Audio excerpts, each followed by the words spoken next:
In life are worth waking up early for, and this is one of those days. Welcome along to Suzuka in the rain and potentially the title deciding day on the track where the Formula One adventure started for Max Verstappen when at the age of 17 years and 3 days old he became the youngest driver ever to take part in a Formula One practice session. Well, it could continue today by taking a second world title at the age of 25 years and 9 days. This is the track on which he and the other 19 cars are going to be racing. 53 laps to come in the rain at Suzuka. 18 turns, 8 to the left and 10 to the right. You take your lap time at full throttle for 69% of the lap in the dry, and it was in the dry in 2019 when Pierre Gasly and Lando Norris were dueling going into the first turn. We've got Red Bull against Ferrari going into that first turn for the front row this afternoon. Charles Leclerc starting second. This is him at Spoon Curve, getting past Daniel Kvyat last time we were here, and we go to the chicane. Lando Norris and Alex Albon, who was racing for Red Bull then, they collide. Will we get more incidents like that and more damage to the cars today? Well, it's highly inevitable given the conditions out on the track. Forget those red tyres to the right hand side of your screen, or the yellow or the white stripe. They're the dry tyres. The forecast is 100% rain for the duration of the race. It's the intermediates at the moment that seem the best tyres, but the rain could intensify and the wet weather tyres could come into play. So the starting grid then for the 2022 Japanese Grand Prix, and we have Pierre Gasly starting from the pit lane. They changed his rear wing. It wasn't like for like, it's a pit lane start. Nicholas Latifi then moves up to 19th after his 5-place grid penalty. It's Lance Stroll 18th and Kevin Magnussen 17th. And ahead of those, Alex Albon, who was just 5/100ths of a second away from Q2, alongside Mick Schumacher in the Haas. Zhou Guanyu starts 14th for the third time in 4 races. Yuki Tsunoda in his first ever Japanese Grand Prix will start 13th.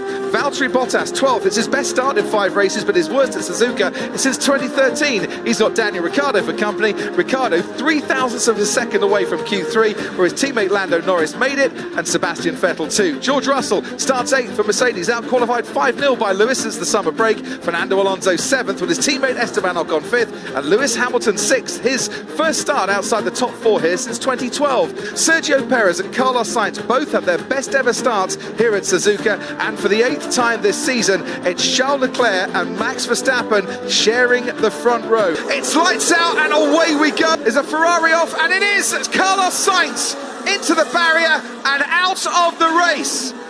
And a safety car before the end of lap 1. That is Alex Albon, and he too is out of this race. And we've just seen a replay of what happened to Carlos Sainz. Yeah, I crashed. Just saw at the bottom of your screen Sebastian Vettel off in the gravel. This is what happened to Sebastian Vettel. Saw him just edging towards the grass and getting a bit squirrely. He can barely see where he's meant to be braking, and he makes contact, doesn't he? I got hit by Alonso. Really bad, really bad. This is Alex Albon. Oh no, he actually had a failure. Yeah, he's stuck in second gear. Oh, I took a thing. What the hell is that? Oh my god. Safety car. I don't know, I got something stuck. I can't see in front of me. He could barely see a few feet in front of him. Yeah. As Joe goes round. The pirouetting Zhou Guanyu nearly collecting Alex Albon in the Williams before he got going once again. But we know that Alex Albon came to a stop very suddenly after that. This is into the hairpin. Yeah, you can see how the rain intensifying and just too much for the intermediates.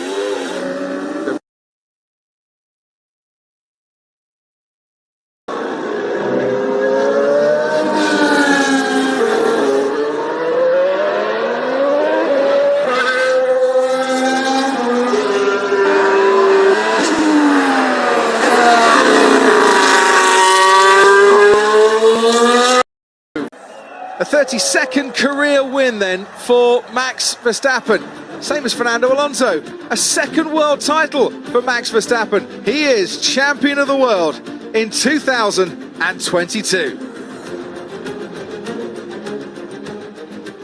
Let's say a little bit delayed, but yeah, still very happy to to win it. The race as well. I mean, the car was again on fire, and I really didn't have any issues today. We could look after our tires, but yeah, looking back at the season we've had so far, it's been pretty impressive, but also really enjoyable for most of it. Going forward, next year I will try again to beat Max and get the championship. So yeah, I need the full support from Red Bull, and hopefully we are able to have that consistency that is needed for the championship. But for now, what a season Max has done. It's a disappointing race, not because Max won the title, because honestly that was expected. Whether it was this weekend or next weekend or the one after, it was just a matter of time before he become a world champion. And for that, a huge congratulations to him, to Red Bull for doing such an incredible season. It's very good to